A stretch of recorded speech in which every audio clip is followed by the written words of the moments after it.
आप सुन रहे हैं विविध भारती।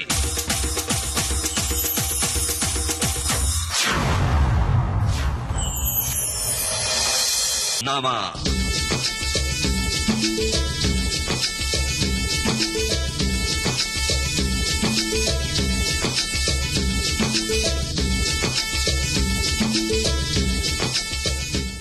श्रोताओं नमस्कार। सेहतनामा कार्यक्रम में आज हम आपको सुनवा रहे हैं डॉक्टर सितेश रॉय से अमरकांत दुबे की बातचीत। विषय है एलर्जी से जुड़े रोग और उपचार। दोस्तों नमस्ते, मैं हूं अमरकांत, हाजिर हूं सेहतनामा प्रोग्राम में और स्वागत है आप सभी का। तो आज एक खास विषय पर हम बात करने वाले हैं जो हम सब के जीवन से जुड़ा होता है। मैं बात कर रहा हूं एलर्जी की। इस खास बीमारी एलर्जी, अस्थमा और इम्यूनोलॉजी से जुड़े इसके क्षेत्र में काम कर रहे एक विशेषज्ञ डॉक्टर सितेश रॉय जी को आमंत्रित करके। डॉक्टर सितेश रॉय, बहुत बहुत स्वागत है विविध भारती के इस सेहतनामा प्रोग्राम में। बहुत बहुत धन्यवाद अमरकांत जी, मेरा प्लेजर है कि मैं यहाँ आज आया हूँ आप लोगों के साथ कुछ बातें शेयर करने के लिए। तो सबसे पहले तुम्हें यही जानना चाहूंगा और हमारे सारे श्रोता भी यही जानना चाहेंगे कि ये एलर्जी है क्या चीज? बहुत सही सवाल है कि एलर्जी एक बहुत कंफ्यूजन वाला फील्ड होता है काफी लोगों के लिए, सिर्फ पेशेंट्स के लिए नहीं, डॉक्टरों के लिए भी, कि सिम्टम्स बहुत सटल होते हैं। तो एलर्जी में ये है एक बीमारी और इसमें हमारा जो रोग प्रतिरोधक शक्ति होता है, प्रतिकार शक्ति होता है शरीर का, वो जो नॉर्मली बैक्टीरिया, वायरस, फंगस, ये सब चीजों से लड़ाई के लिए बनाया गया है, कुदरत का दिया हुआ देन है, वही अगर डस्ट माइट, पॉलन, पराग, मोल्ड, भेज, फंगस, इन चीजों से लड़ने लगे, खाने की चीजों से, तो वो एलर्जी बन जाता है। और इस एलर्जी में इंडिविजुअल को बहुत सारे अलग अलग सिम्टम्स अलग अलग समय पे होती है, लेकिन क्योंकि ये सिम्टम्स कंटिन्यूअस नहीं होती ज्यादातर लोगों में, इसे पिकअप करना बहुत मुश्किल हो जाता है और पेशेंट भी और डॉक्टर भी इसे मिस कर सकता है। तो एलर्जी एक उल्टा प्रक्रिया का रिएक्शन है जो बॉडी को नहीं करना चाहिए किसी चीज के साथ, और वो उससे लड़ने लगता है, तब एलर्जी होती है। कई बार लोगों को पता है कि हाँ भाई मुझे छींक आने लगती है, लेकिन किस वजह से आने लगती है या किसी को खुजली होने लगती है, हर किसी में अलग सिम्टम होता है, कारण उसको समझ नहीं आता कि मुझे क्यों हो रहा है। तो ये कितने तरह की एलर्जी होती है, क्या इसका भी कोई अलग अलग प्रकार होंगे? बिल्कुल बिल्कुल। तो उस पर थोड़ा सा बताएंगे आप। इसमें अगर देखा जाए तो सबसे कॉमन एलर्जी जो है वो है एलर्जिक राइनाइटिस, जिसे नेजल एलर्जीज भी बोलते हैं, नाक के एलर्जीज, जिसमें छींक आना, नाक से पानी आना, किसी के नाक ब्लॉक हो जाते हैं, किसी को नोज में इचिंग होता है, किसी को गले में खराश आती है। फिर उसके बाद नेक्स्ट आता है अस्थमा। जो एलर्जिक अस्थमा है वो 70% जो लोगों को अस्थमा होता है, दमा जिसको बोलते हैं, वो दमा एलर्जिक ट्रिगर से ट्रिगर होता है, जिसमें खांसी, दम लगना, छाती में जकड़न महसूस होना, छाती से सीटी बजने की आवाज जिसको वीजिंग बोलते हैं, ये होना, थोड़ा चलने पे, सीढ़ियां चढ़ने पे हांफना, ये सारे सिम्टम्स एक एलर्जिक अस्थमा के होते हैं। वैसे ही जैसे आपने बताया स्किन के एलर्जीज होते हैं, जिसमें इचिंग होता है, रैश होता है, खुजली आती है, लाल लाल चट्टे आ सकते हैं, उसको अर्टिकेरिया बोलते हैं, जो क्रॉनिक रहता है उसको एक्जिमा बोलते हैं। ये सब के पीछे एलर्जी एक हाथ रखता है। उसके आगे जाए तो फूड के एलर्जीज, खाने पीने की चीजों से, एक बिल्कुल साधारण चीज जैसे ले लिया, दूध है, अंडा है, मच्छी है, कुछ सब्जियां हैं, कुछ फ्रूट्स है, इनके भी एलर्जीज होते हैं लोगों को और कभी कभी लाइफ थ्रेटनिंग भी होते हैं। इसके अलावा जो हम रोजमर्रा की जिंदगी में कॉस्मेटिक्स यूज करते हैं, कॉस्मेटिक्स की कॉन्टैक्ट एलर्जीज होती हैं। वैसे ही लोग काम पे जाते हैं तो ऑक्यूपेशनल एलर्जीज होते हैं, जहां पे उनके वर्क प्लेस में जहां पे वो काम कर रहे हैं वहां के कुछ स्पेसिफिक चीजों से, जैसे सॉडस्ट हो गया या वेल्डिंग फ्यूम्स हो गए, इससे भी पर्सन को एलर्जी हो सकती है। और ये सब के अलावा हमारे इर्द गिर्द जो जंतु है, जो उड़ने वाले कीड़े रहते हैं, उन कीड़ों के काटने से भी कभी कभी जानलेवा एलर्जी हो सकता है, जिसको इंसेक्ट स्टिंग एलर्जी बोलते हैं। तो एलर्जी सचमुच में बहुत बड़ा फील्ड है और बहुत सारे लोगों को, जैसे आपने बताया, अलग अलग समय पे जीवन पे ये इफेक्ट करता है। डॉक्टर साहब, अभी सारी चीजें आपने बताई हैं, ये सुन के थोड़ा सा डर लग रहा है। डर इस तरह से लग रहा है कि ये कॉमन बीमारी समझी जाती है या लोग सोचते हैं, समझते हैं, उससे बहुत ज्यादा खतरनाक है ये, क्योंकि ये कहना चाहिए साइलेंट किलर है। जैसे आपने कहा वेल्डिंग हो रही है और वहां से जो धुआं निकल रहा है उससे मुझे एलर्जी है और मैं निकल रहा हूं, तो ये सब सुन के थोड़ा ये जरूर लग रहा है कि इस दिशा में हम क्या काम कर रहे हैं या कितने लोग इससे पीड़ित हैं। ये सारी बातें हम करेंगे, लेकिन उससे पहले ये भी बहुत जरूरी है कि हमारे बहुत से श्रोताओं को गाने सुनने का शौक है। जैसे बहुत से लोगों को एलर्जी होती है और बहुत से लोगों को ये होता है कि उन्हें हर थोड़ी देर में गाना सुनना होता है। तो अगर उनके लिए आपके पास कोई दवाई हो सुरीली तो आप बताएं। एक गाना है जिंदगी कैसी है पहेली हाय, क्योंकि मुझे लगता है एलर्जी एक प्रकार का पहेली है जी, लोगों के लिए भी, उनके परिवारों के लिए भी और कभी कभी डॉक्टरों के लिए भी। तो ये गाना मुझे बहुत पसंद है। आनंद फिल्म का गाना है डॉक्टर साहब, सुनते हैं। जिंदगी तो आपने सुलझा दी। अब आगे बढ़ते हैं और ये जानने की कोशिश जरूर हम आपसे करेंगे कि जैसे अलग अलग बीमारियों के अलग अलग डाटाज हैं, स्टैटिस्टिक्स है, लोग जानते हैं कि इसमें इतने पेशेंट पूरे देश में हैं, विदेश में हैं। क्या एलर्जी का भी कोई इस तरह कोई डाटा है? अगर है तो कितने हैं और किस तरह से मेडिकल फील्ड में एलर्जी को लेकर काम किया जा रहा है? हमारे पास जो लेटेस्ट डेटा है उसके हिसाब से भारत देश में हर चौथा या पांचवा इंसान एलर्जी से ग्रस्त है। मतलब 20 to 25% एलर्जी का इंसिडेंस है भारत देश में। इसका मतलब हुआ कि कम से कम हम बोल सकते हैं 30 से 35 करोड़ लोग इस देश में किसी न किसी बॉडी पार्ट के एलर्जी से उनको परेशानी हो सकती है। इसमें जो एलर्जिक राइनाइटिस है, जो नेजल एलर्जीज है, वो सबसे कॉमन है और देखा गया है कि बच्चों में इंसिडेंस का रेट है वो 200 से 300% बढ़ गया है लास्ट 20 से 30 सालों में। और अडल्ट्स में भी 100% इंक्रीज, मतलब doubling in rate of allergy incidence पाया गया है। तो ये चीज पहले विदेशों में जैसे यूएस है, ऑस्ट्रेलिया है, लंदन है, इन जगहों में एलर्जीज बहुत ज्यादा पाए जाते थे और भारत देश में बहुत कम था 25 साल पहले। लेकिन अब भारत देश में बहुत ज्यादा केसेस देखे जा रहे हैं और इसका स्पीड इतना है कि जहां पे इंडिया टॉप 20 या 30 में आ गया है। तो ये चिंता की बात है और जरूर हम एज डॉक्टर्स इस पे काफी कुछ कर रहे हैं। क्या टाइप के एलर्जीज है उस पे रिसर्च चल रहा है, उसके ऊपर सर्वेस चल रहे हैं और सर्टेनली लोगों का अभी इंटरेस्ट जागा है क्योंकि लोग अपने खुद में, अपने परिवारजनों में, अपने दोस्तों में ये कहीं ना कहीं देखते ही है कि लोगों को एलर्जी की तकलीफ हो रही है। जी, आपने कुछ बातों का जवाब मेरे पूछने से पहले ही दे दिया कि विदेशों के बनस्पत भारत में समस्या है वो ज्यादा तेजी से बढ़ रही है और बच्चों में खास तौर से ये ज्यादा देखी जा रही। अब बच्चों की बात करें, 8 से 10 साल की उम्र से लेके 18, 20, 21 साल, 22, 23 साल तक के बच्चों की, यंगस्टर्स की बात करें तो क्या इसके पीछे लाइफस्टाइल या वो फास्ट फूड जिसे हम कहते हैं, वो खान पान, चाहे चाइनीज खाना ले लें, चाहे वो बर्गर, पिज्जा, इस तरह का खाना जो हम ले लें, क्या उनका कहीं कोई हाथ इसमें है? बिल्कुल, देखा गया है कि अगर हम एलर्जी की बीमारियों का जो बहुत फास्ट पेस में इंक्रीज हुआ है, इसके पीछे के कारण क्या है, तो उसमें पहला आता है डाइट। तो जितनी पाश्चात्य संस्कृति को युवा पीढ़ियां इसे फॉलो कर रही है, बच्चे फॉलो कर रहे हैं, पेरेंट्स फॉलो कर रहे हैं बच्चों के, उतना उनके अंदर देखा गया है कि जैसे पाश्चात्य बीमारी, जैसे मैंने बोला एलर्जी पहले पाश्चात्य देशों में बहुत ज्यादा था, इस देश में देखा जा रहा है। तो westernisation of diet and lifestyle एक बहुत बड़ा कारण है। सेडेंटरी लाइफस्टाइल, बैठे रहना, ज्यादा एक्टिव न रहना, मोबाइल पे, कंप्यूटर पे, फोन पे, टैबलेट पे पूरा दिन बच्चा खेलता है, बाहर जाके दौड़ता खेलता, धूप में, मिट्टी में जो हम खेलते थे बचपन में, वो आजकल के बच्चे नहीं करते। तो उनका बॉडी, उनका इम्यून सिस्टम ट्रेन नहीं होता नॉर्मल जीने के लिए, तो वो गलत चीजों से लड़ाई शुरू कर देता है। तो डाइट, लाइफस्टाइल, उसके बाद हमारे आजू बाजू का जो पोल्यूशन, जो प्रदूषण है, वो एक बहुत बड़ा भाग है एलर्जीज बढ़ने का। उसके बाद ग्लोबल वार्मिंग, जिसके कारण से जितने पेड़ पौधे चीजें हैं उनके जो पराग निकलते हैं, वो पराग का इंटेंसिटी और वॉल्यूम बहुत बढ़ गया है ड्यू टू ग्लोबल वार्मिंग।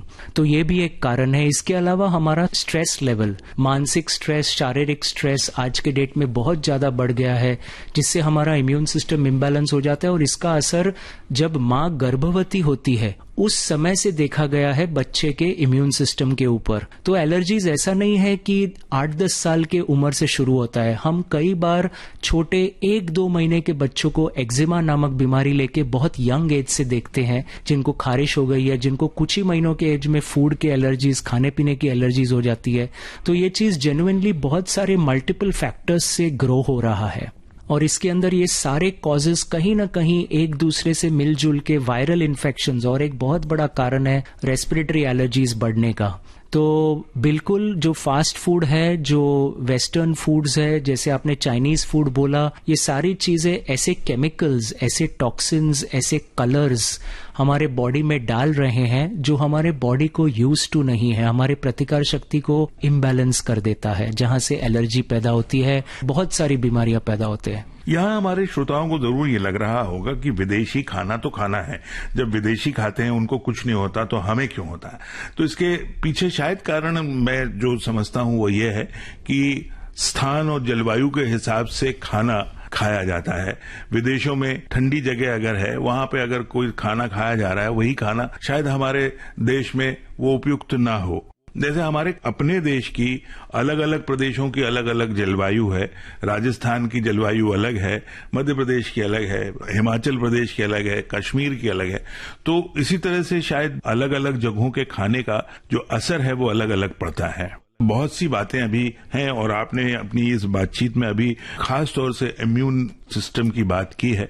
इस पे मैं आपसे जरूर थोड़ी सी बातें जानना चाहूंगा, लेकिन उससे पहले एक गाना जरूर सुनना बहुत जरूरी हो जाता है, क्योंकि ये इम्यून सिस्टम जो है इसका कहीं ना कहीं गाने से ताल्लुक होता है, क्योंकि कई बार लोगों को जरूरी हो जाता है अंदर की सुरीली भूख मिटाना। तो एक गाना शुक्रन अल्लाह, ये बहुत पसंद है मुझे, तो हमारे श्रोताओं को जरूर सुनाइए ये गाना। आइए सुनते हैं फिल्म कुर्बान का गाना शुक्रन अल्लाह कि जिंदगी की जरूरत भी है। आपने सुना शुक्रन अल्लाह कुर्बान फिल्म का। अल्लाह के शुक्रगुजारी में ये गाना है और हम भी शुक्रगुजार हैं अपनी फिल्म इंडस्ट्री के कि हमारी फिल्मों में गाने होते हैं। विदेशों की फिल्मों में इतने गाने नहीं होते, तो ये गाने जो हैं, जैसे आपने कहा, कहीं ना कहीं हमारे स्ट्रेस लेवल को कम करते हैं। इस गाने से पहले जो हम बातचीत कर रहे थे उसमें इम्यून सिस्टम की बात बार बार की। आपने उसमें एक बात ये भी कही कि गर्भ के दौरान बच्चे का इम्यून सिस्टम जो है वो कहीं ना कहीं इफेक्ट करता है। तो मेरे 2-3 सवाल हैं। पहले तो ये कि इम्यून सिस्टम को थोड़ा सा ब्रीफ में समझाएं कि ये क्या है। दूसरी बात, गर्भवती महिला के गर्भ में पल रहे बच्चे का इम्यून सिस्टम किस तरह से प्रभावित होता है। ये 2 सवाल आपसे पहले हैं मेरे, उसके बाद मैं कुछ और भी सवालों के साथ आपसे बात करूंगा। जरूर। तो पहला सवाल, जैसे हमारा जो इम्यून सिस्टम है ये शायद हमारे बॉडी का सबसे अमेजिंग सिस्टम माना जा सकता है, क्योंकि इसके अंदर इतनी फ्लेक्सिबिलिटी है कि कुदरत ने इसे बनाया है ताकि वो हमारे शरीर के सेल्फ किसी भी दूसरे या फॉरेन सेल्फ से डिफरेंशिएट करने के लिए बनाया गया है। तो जैसे अगर कोई जंतु हमारे शरीर में आता है जो बैक्टीरिया है, वायरस है, फंगस है, पैरासाइट है, वर्म्स है, तो बॉडी तुरंत उसे इस इम्यून सिस्टम के जरिए डिटेक्ट करता है, पिकअप करता है और शरीर से क्लियर कर देता है, जिससे हम बीमार नहीं पड़ते। उसी तरीके से जो चीजें हमारे शरीर ने हजारों साल से देखी है, जैसे कोई फूड का आइटम है, गेहूं है, चावल है, दाल है, तो वो उसको टॉलरेट करना भी सीखता है। तो एक हुआ फाइटिंग का साइड, एक हुआ टॉलरेंस का साइड, और ये 2 साइड जब बैलेंस होते हैं तब इंसान एक हेल्थी जीवन जीता है। जब कोई भी एक साइड ओवर एक्टिव हो जाता है, जैसे एलर्जी में एक साइड जो फाइटिंग करता है वो गलत चीजों से लड़ने लगता है, तो फिर बीमारी पैदा होती है। तो ये इम्यून सिस्टम एक बहुत ही अमेजिंग सिस्टम है जो हमारी बॉडी को सेफ रखता है। हमारे बॉडी के अंदर भी जब कैंसर सेल पैदा होती है तो हमारा इम्यून सिस्टम तुरंत देख लेता है कि ये शरीर का भाग नहीं है, नॉर्मल भाग, तो उसे तुरंत क्लियर कर देता है। और ऐसे दिन भर में रोज कैंसर के सेल्स गलत तरीके से पैदा हो जाते हैं और इम्यून सिस्टम उसे क्लियर करता है। तो उसका काम बहुत ही इंपॉर्टेंट है। अब जब एक बच्चा माँ के गर्भ में पल रहा है तो वो बच्चा माँ जो खाती है, है, जो पीती है, जो सुनती है, जो देखती है, जो करती है, उस सब चीजों से प्रभावित होता है। और यहाँ तक रिसर्च पाया गया है कि जब गर्भवती माँ किसी ज्यादा मानसिक या शारीरिक तनाव से गुजरती है तो बच्चे का इम्यून सिस्टम उससे प्रभावित होता है। यहाँ तक कि परसीव्ड स्ट्रेस से बच्चों को स्किन की एलर्जीज, एक्जिमा और वीजिंग की बीमारियां, सांस की बीमारियां पहले साल में जन्म के बाद ज्यादा पाई गई है जो मदर्स के स्ट्रेस हाई होते हैं। ओहो। तो ये चीज बताती है कि हमारे संस्कृति में जो गर्भ संस्कार जैसा एक प्रक्रिया था वो कितना जरूरी था कि माँ खुश रहे, उसका इम्यून सिस्टम खुश रहे, हेल्थी रहे और वो सही जाने अनजाने में संस्कार बच्चों तक जाए ताकि बच्चा हेल्थी हो आगे जाके। तो इसीलिए मैं मानता हूं कि 14 साल अमेरिका में रहने के बाद भी मैं इस देश को और भारत देश को दुनिया का सबसे सर्वश्रेष्ठ और उत्तम जगह मानता हूं, क्योंकि यहाँ पे ऋषि मुनियों को, हमारे पहले के जानकार लोगों को इतना नॉलेज था कि सही हेल्थ कहाँ से शुरू होती है, पैदा होने के पहले से शुरू होती है। जी, यानी आप देखिए कि आपकी बात से ही मुझे ये कहना पड़ रहा है कि हमारा विज्ञान बहुत पहले से बहुत उन्नत है, चाहे वो चिकित्सा के क्षेत्र में हो या किसी अन्य क्षेत्र में हो। बिल्कुल। हमारे ऋषि मुनि और ये जो भी हमारी संस्कृति रही है बहुत उन्नत रही है। बिल्कुल। और आज जरूरत इसी बात की है कि हम अपनी संस्कृति से न कटें। बिल्कुल। हम अपनी जड़ों से अपने आप को अलग न करें। पाश्चात्य देशों की देखा देखी में हम उस दौड़ में शामिल ना हो जाएं जहां जाने पर हमें सिर्फ बीमारी और निराशा ही हाथ लगनी है। यहाँ एक और सवाल उठता है, कई ऐसी बीमारियां हैं जो आनुवांशिक होती हैं, यानी फैमिलीज में चली आ रही हैं। बाप को है तो बेटे को है, दादा को थी तो बाप को थी। इस तरह की कई बीमारियां हैं। कई लोग कहते हैं कैंसर भी इस तरह की बीमारी है। कहते हैं दमा उनको था तो इनको है, उनको डायबिटीज थी तो उनके बेटे को भी है। तो क्या एलर्जी जैसी ये बीमारी भी कहीं आनुवंशिकता से जुड़ी हुई है? बिल्कुल, कहा जाता है और ये रिसर्च कई देशों में हुआ है दुनिया भर में कि 50% लोगों को एलर्जी जेनेटिक, इनहेरिटेड या आनुवंशिक रोग से मिलता है, लेकिन 50% लोगों को बिना कोई भी फैमिली हिस्ट्री के, मतलब उनके घर में किसी को भी पिता, माता, दादा, दादी, नाना, नानी किसी को भी बीमारी नहीं है और उनको न्यू ऑनसेट नए तरीके से एलर्जीज डेवलप हो रहे हैं, लेकिन 50% लोगों में ये जेनेटिक या इनहेरिटेड माना जाता है और ये अस्थमा को भी अफेक्ट करता है, एलर्जीज को भी अफेक्ट करता है, फूड एलर्जीज को भी अफेक्ट करता है, ड्रग एलर्जीज को भी अफेक्ट करता है। हर चीज में एक जेनेटिक इनहेरिटेंस या एक रिस्क बोल सकते हैं आप, वो पाया जाता है। तो डॉक्टर साहब, ये आनुवंशिकता से कोई बीमारी मिली है किसी को तो उसका इलाज भी उसी तरह से, या ऐसा है कि मान लीजिए किसी के पिता को धूल से एलर्जी है तो क्या उसको विरासत में धूल से ही एलर्जी मिलेगी या किसी और तरह की भी एलर्जी मिल सकती है? कोई भी दूसरी तरह की भी एलर्जी मिल सकती है। मतलब पिताजी को सांस की एलर्जी है, बच्चे को चमड़े की एलर्जी है। जो इनहेरिटेंस होता है वो एक टेंडेंसी का होता है। अच्छा। एक वो टेंडेंसी होता है एटोपी। एटोपी मतलब एलर्जी होने का रिस्क या चांस। कौन सा एलर्जी होगा ये पक्का नहीं है, लेकिन जो टेंडेंसी है वो इनहेरिट होता है हमारे जीन्स के थ्रू, हमारे डीएनए के थ्रू। तो इसमें ऐसा कोई गारंटी नहीं है कि अगर पेरेंट्स को रेस्पिरेटरी एलर्जी है, चांसेस सबसे ज्यादा है कि बच्चे को भी रेस्पिरेटरी होगा, सांस की होगी या छींकों की या जो भी, लेकिन ऐसा पक्का नहीं है, वो कुछ भी और भी हो सकता है। आपने पहले भी रेस्पिरेटरी सिस्टम के बारे में बात किया, अभी भी आप कर रहे थे, तो मैं यहाँ ये जरूर जानना चाहूंगा कि श्वसन तंत्र से जुड़ी, रेस्पिरेटरी सिस्टम से जुड़ी जो बीमारी है, एक है अस्थमा, इसके अलावा इस पर, श्वसन तंत्र पर एलर्जी की वजह से कौन कौन सी और बीमारियां हैं जो सामने आ सकती हैं, जो हो सकती हैं? मेन तो एलर्जी है। एक और बीमारी होती है जिसको हम हाइपर सेंसिटिविटी न्यूमोनाइटिस बोलते हैं, वो भी एक प्रकार का एलर्जी है, एक हाइपर रिएक्शन है। एक और चीज होता है जिसको एलर्जिक ब्रोंकोपल्मोनरी एस्परजिलोसिस बोलते हैं, ये भी एक प्रकार का डिजीज है जिसमें सांस में तकलीफ बार बार कुछ कुछ महीनों के बाद फंगस के कारण से होता है ये। वैसे ही साइनोसाइटिस होता है, साइनसिस में बीमारी, वो भी एलर्जी से होती है। छींक सर्दी की बात बोली, क्योंकि पूरा जो हमारा श्वसन प्रक्रिया है, श्वास की नली है, वो नाक से लेके फेफड़ों तक पूरा जाता है। उनमें अलग अलग चीजों से एलर्जिक डिजीजेस हो सकते हैं। कुछ लोगों को गले की एलर्जी होती है, उनको थ्रोट की, जिसको laryngitis, pharyngitis type of symptoms बोलते हैं। किसी को टॉन्सिल्स और एडनॉइड्स बढ़ जाते हैं, बच्चों में स्पेशली, वो भी एलर्जिक ट्रिगर से हो सकती है। तो वो पूरा जो ब्रीदिंग ट्री है, वो पूरे ट्री में कहीं पे भी एलर्जी इम्पैक्ट कर सकता है, असर दिखा सकता है। और मरीज को इसका धोखा अस्थमा से हो सकता है, कि हो सकता है कि वो सोच रहा हो कि मुझे अस्थमा हो रहा है, क्या ऐसा कुछ सिम्पटम बिल्कुल होता है? तो इसमें क्या होता है कि बहुत बार पेशेंट होता है या जो परिवार के आपके सदस्य होते हैं, वो बार बार डॉक्टर के पास समझो सर्दी खांसी बुखार से जाते हैं। जो जनरल डॉक्टर्स होते हैं वो उसको समझो एंटीबायोटिक दिए, थोड़े एलर्जी की गोलियां दी, उसको सिम्टम्स के हिसाब से ट्रीट करते हैं, जबकि वो प्रॉब्लम है एलर्जी की और वो बार बार आने वाली है जब तक उसका सही डायग्नोसिस और ट्रीटमेंट ना हो। जो एक सुपर स्पेशलिस्ट, जो एलर्जी के स्पेशलिस्ट है, तंत्रज्ञ है एलर्जी के, वो राइट डायग्नोसिस करके उस चीज को जब तक निकालेंगे नहीं, तब तक वो पर्सन यही सोचता रहेगा कि मुझे नॉर्मल सर्दी खांसी बुखार होता है, साल में 3-4 बार होता है, जब मौसम बदलता है तब होता है, बट वो एक्चुअली है एलर्जी। बहुत ही उपयोगी बातें, बहुत ही उपयोगी जानकारियां जो हैं वो आप दे रहे हैं। ये एलर्जी को जितना मामूली समझा जाता है, आज बातचीत से समझ में आ रहा है कि ये इतनी मामूली बीमारी है नहीं। नॉर्मली लोग कहते हैं अरे भाई मुझे तो ऐसी बस एलर्जी हो गई है। जितने आराम से लोग कह देते हैं उतने आसानी से ये बीमारी ठीक भी नहीं होती है और बड़ी घातक भी है। तो इस पर आगे और भी बातचीत जरूर करेंगे, लेकिन यहाँ थोड़ा सा मुझे ऐसा लगता है कि एक रिलीफ की जरूरत है।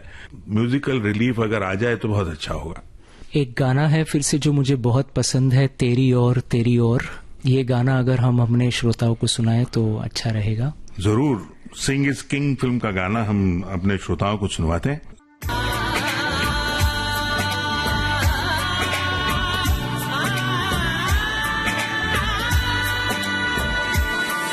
तो ये गीत अभी हमने सुना डॉक्टर साहब, कई बार दो उड़ती हुई धूल कहती है कि मैं आ रही हूं तेरी ओर एलर्जी लेकर। तो भगवान ना करे किसी की और कोई बीमारी इस तरह से उड़ती हुई जाए। आपने अपनी बातचीत में कहा कि कई बार उड़ते हुए जो कीट पतंगे होते हैं वो भी बीमारी ले आते हैं। तो मैं यहाँ आपसे जानना चाहता हूँ डॉक्टर साहब कि ये जो इस तरह की ये जो बीमारी है, ये एलर्जी है, जिसको जैसे मैं कह रहा था कि बहुत मामूली समझते हैं, क्या ये बीमारी प्राणघातक भी होती है?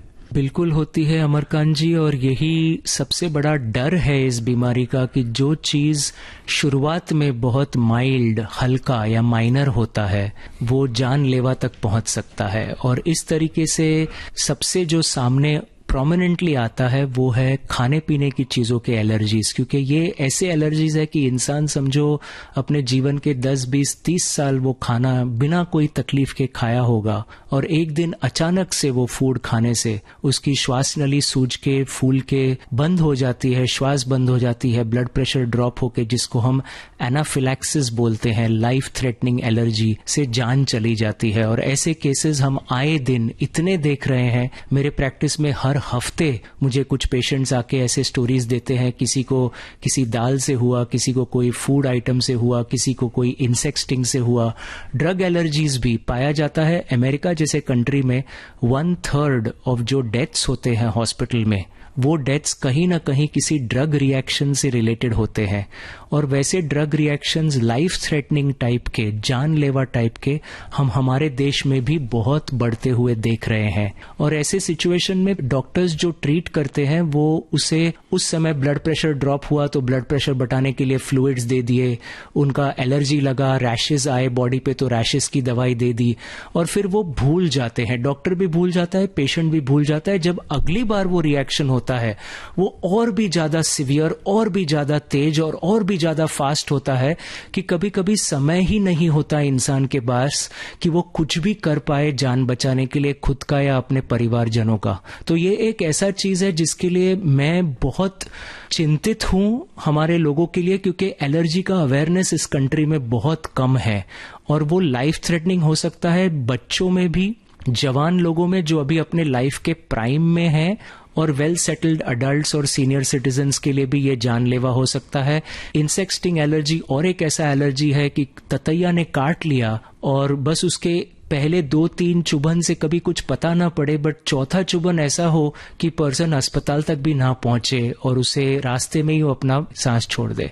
डॉक्टर साहब, ज्यादा बात आपने इस बात पे की कि जो ड्रग एलर्जी है उससे, तो ड्रग एलर्जी जो है वो तो एक ऐसी चीज है डॉक्टर साहब, नॉर्मली जैसे मैं भी कभी डॉक्टर के पास जाता हूँ या कोई दवाई की बात करता हूँ तो वो प्रिस्क्रिप्शन लिखने से पहले डॉक्टर पूछता भाई किसी दवाई से एलर्जी तो नहीं है। नॉर्मली तो ये प्रोसीजर हर डॉक्टर अपनाते हैं। अब वो ठीक है, किसी को ड्रग से अगर एलर्जी है और वो गलत दवाई चली गई या धोखे से चली गई किसी तरह से, वो एक जुदा बात है, लेकिन एक मरीज के हाथ में नहीं है। वो तो अब डॉक्टर के हवाले है, जैसा भी ट्रीटमेंट हो रहा है वो उसको लेना है। मुद्दा यह है कि ड्रग के अलावा जो चीजों से एलर्जी है वो किस तरह से प्राण घातक है, ये तो एक आदमी को समझेगा नहीं। और मान लीजिए कि मुझे कोई भी एलर्जी नहीं है, लेकिन मैंने ये भी सुना है कि किसी ने कच्ची लौकी खा ली है, उसकी डेथ हो गई है, ये तक सुना गया है। बेहतर तो आप जानते होंगे। ऐसी स्थिति में एक आम आदमी क्या कर सकता है? इसीलिए बहुत जरूरी है कि एलर्जी टेस्टिंग, उसका जो डायग्नोसिस होता है वो डायग्नोसिस बहुत जरूरी है। तो इसमें एक एलर्जी सुपर स्पेशलिस्ट का काम यही होता है कि जब हमारे पास कोई केस आता है तो हम बहुत केयरफुली एक डिटेल्ड मेडिकल हिस्ट्री लेते हैं, समझने के लिए कि रिएक्शन कब हुआ, कैसे हुआ, कहाँ था इंसान, क्या कर रहा था, क्या समय था, कौन सा मौसम था, क्या उस समय हवा में थी। ये सारे चीजों के बेसिस पे फिर हम उनका टेस्टिंग करते हैं, जो या तो स्किन टेस्ट से होता है या तो ब्लड के टेस्ट से होता है। और वो टेस्ट के भी बहुत सारे वैरायटीज और टाइप्स है।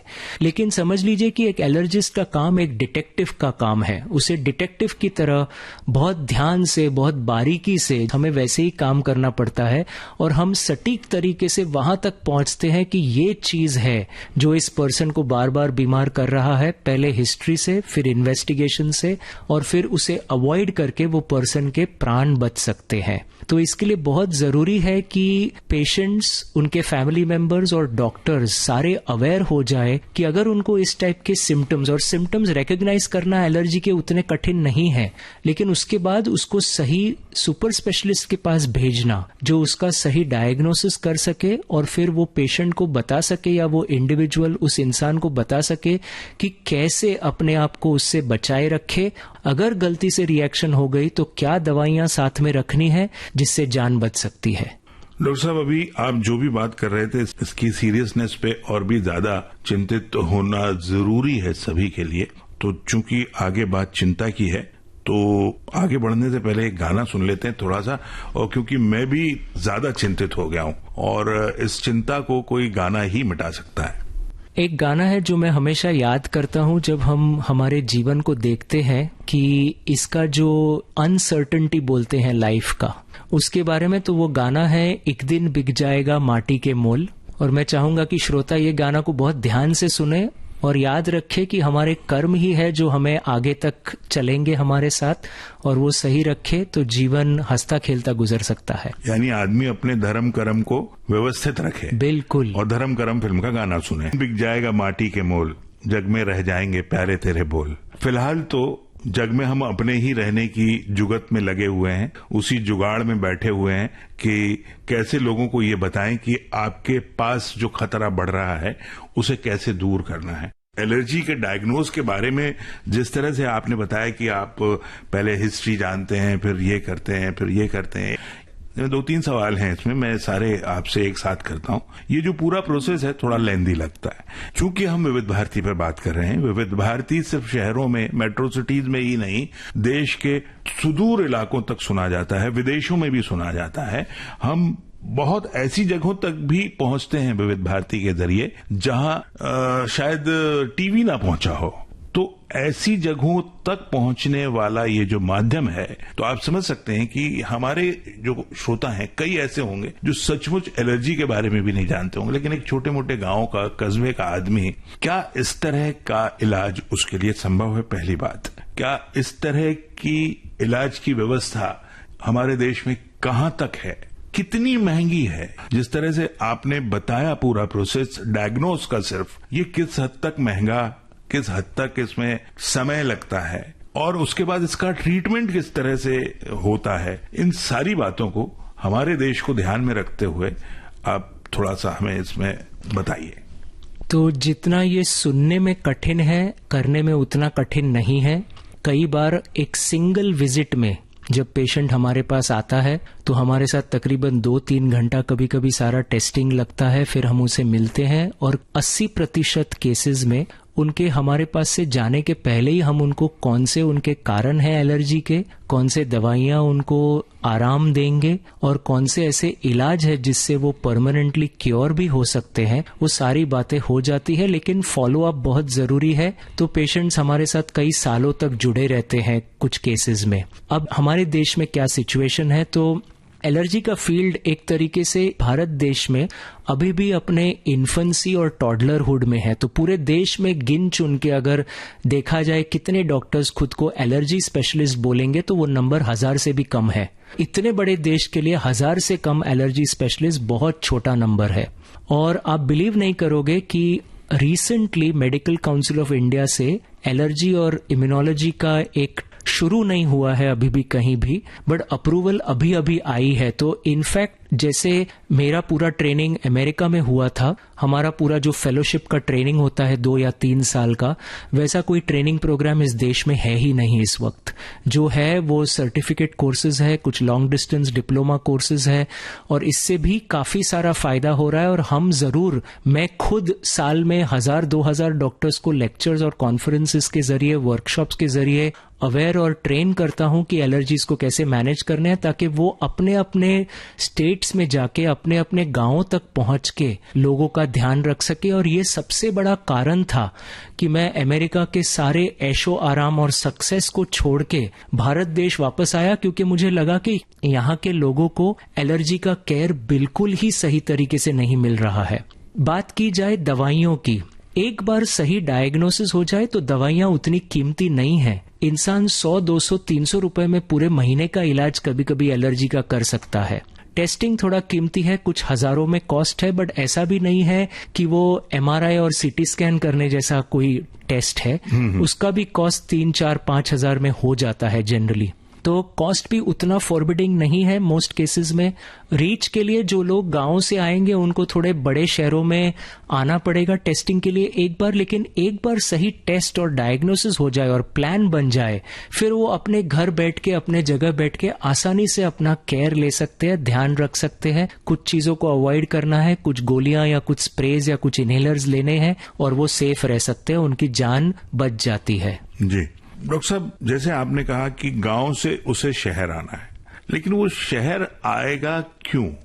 तभी ना जब उसे पता चलेगा कि भाई उसे शहर जाना चाहिए। तो जैसे आपने कहा कि कुछ हजारों में ही अभी इस तरह के डॉक्टर्स या इस तरह की जो सुविधा अभी है, तो क्या अदर देन डॉक्टर्स कोई सोशल प्रोग्राम इस तरह का लोगों में अवेयरनेस के लिए आप लोग या मेडिकल काउंसिल ऑफ इंडिया या कोई और संस्था क्या इस तरह के आयोजित करते हैं कि छोटे छोटे शहरों में या छोटे छोटे कस्बों में, गांवों में लोगों को ये बताया जाए कि भाई एलर्जी नाम की भी एक बीमारी होती है, एलर्जी भी इस तरह से होती है? क्या ऐसा कोई प्रोग्राम होता है या कोई ऐसे प्रोग्राम के बारे में आप लोगों ने सोचा है ताकि लोगों में ये अवेयरनेस हो कि भाई हमें ये जो नाक से पानी आ जाता है ये एक बीमारी है या बच्चे में इस तरह का है जो आगे जाके इसके लिए प्राणघातक हो सकता है, तो इस पे एक्स्ट्रा केयर लेनी है। ऐसे प्रोग्राम्स चल रहे हैं, अभी छोटे स्तर पे है। जैसे वर्ल्ड एलर्जी डे वीक होता है, वर्ल्ड अस्थमा डे होता है,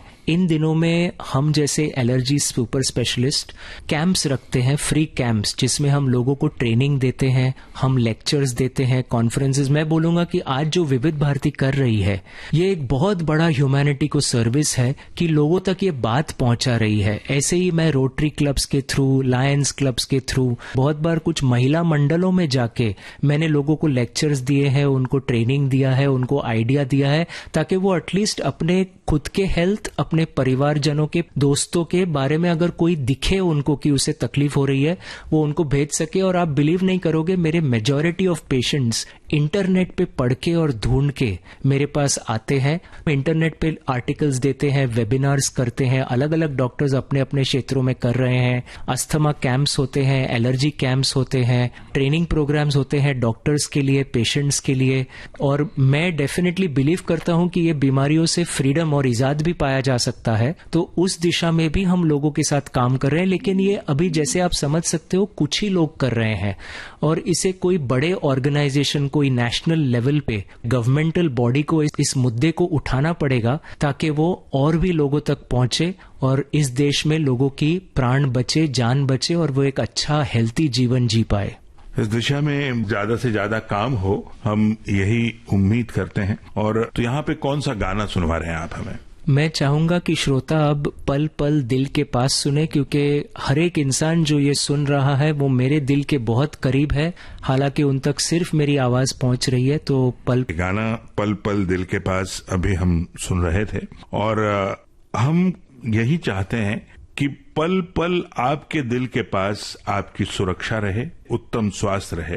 और इस दिशा में जो विविध भारती कोशिश करता है सेहतनामा कार्यक्रम के जरिए, उसी कोशिश की कड़ी में आगे मैं डॉक्टर साहब से ये जानना चाहता हूं। डॉक्टर साहब, ये जो एलर्जी है, ये क्या पूरी तरह से ठीक हो जाने वाला रोग है? यानी ऐसा तो नहीं कि ये कहीं ना कहीं छूट जाता हो? दूसरा, ये होलिस्टिक ट्रीटमेंट जो है, ये किस तरह से इसका होता है? तीसरा जो एक सवाल मेरा रह गया कि जो गर्भवती महिला अगर किसी तरह की एलर्जी से पीड़ित हो जाती है, उसका असर उसके बच्चे पे किस तरह से पड़ता है, या किस तरह से असर पड़ने से रोका जा सकता है? गर्भवती स्त्री को अगर एलर्जी होती है तो ऐसी दवाइयां हैं हमारे पास, और वो लेने से उसका भी शरीर स्वस्थ रहता है और बच्चे पर भी असर नहीं पड़ता है। तो वो पहली बात है कि वो डायग्नोज हो, स्पेशलिस्ट के पास जाकर अगर जरूरत पड़े, सेफ दवाइयां हैं। बच्चे के ऊपर असर कम करने के लिए माँ को अपने हेल्थ का ध्यान रखना सबसे ज्यादा जरूरी है। अब दूसरा सवाल जो आपने पूछा, क्या एलर्जीज क्योर हो सकते हैं? तो बिल्कुल हो सकते हैं। जो एलर्जी, अस्थमा और इम्यूनोलॉजी के एक विशेषज्ञ डॉक्टर, इनकी सेवा, इनकी लगन को हम सलाम करते हैं। बहुत बहुत धन्यवाद डॉक्टर साहब। बहुत बहुत धन्यवाद। श्रोताओं, आज के सेहतनामा कार्यक्रम में आपने सुनी एलर्जी से जुड़े रोग और उपचार, इस विषय पर डॉक्टर सितेश रॉय से अमरकांत दुबे की बातचीत। इस कार्यक्रम के लिए रिकॉर्डिंग इंजीनियर विनायक तडवलकर और विविध भारती की ओर से इस कार्यक्रम के प्रस्तुतकर्ता रामकरण मीणा। अब दीजिए इजाजत। नमस्कार।